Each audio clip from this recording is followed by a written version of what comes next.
Hello, and welcome to the PEEK&POKE Computer Museum in Rijeka, Croatia. Our museum houses over 1,000 game consoles, computers, and all other sorts of technological marvels of the past. But today, we're going to be taking a look at the Guinness World Records highest selling single computer model of all time, with estimates of the number sold ranging between 10 and 17 million units.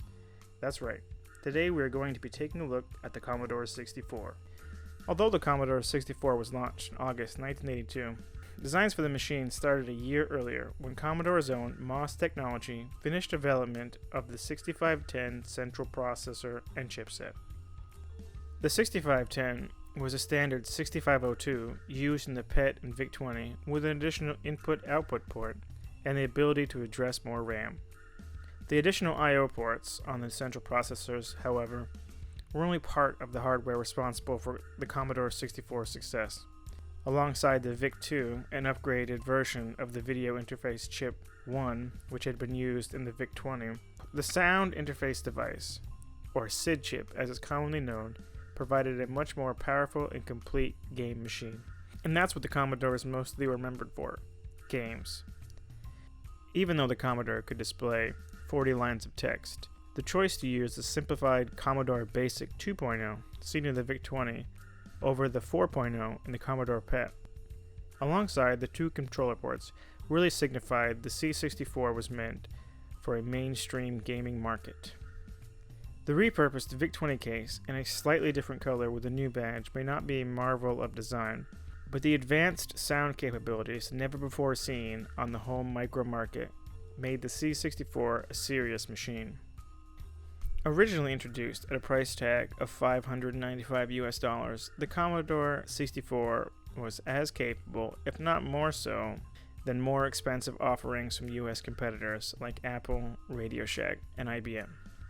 Plus, even though it was substantially more expensive than many of the popular British microcomputers, it was superior in function. Cost-saving measures in future iteration, like the Commodore 64C, ensured the price could drop with market trends, enabling a 22-year-long production life. Savvy programmers took advantage of any and all aforementioned aspects of the hardware to include some really amazing programs.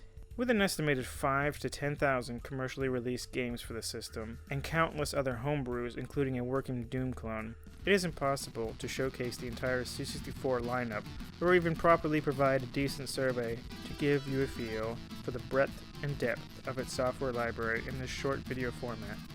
But check out our page for additional game reviews of some of the most notable titles on the system. At the PEEK&POKE, we not only have the standard Commodore 64 on display, but many other iterations, including the portable 10.5 kilo SX64, which at the time was touted as the first full-color portable computer. Although it may have impressed a few in 1983, the 5-inch screen and no internal battery made this more of an expensive curio rather than a serious portable computing solution. But if you want to come try out this machine, take a trip down memory lane to play some games from your childhood, or introduce a new generation to the wonderful world of computing, come on down to the PEEK&POKE. Call or email ahead, and we will try our best to facilitate a truly unique experience. If you like this video and want to stay up to date on the museum, subscribe to our channel and check us out on Facebook, Twitter, and Instagram.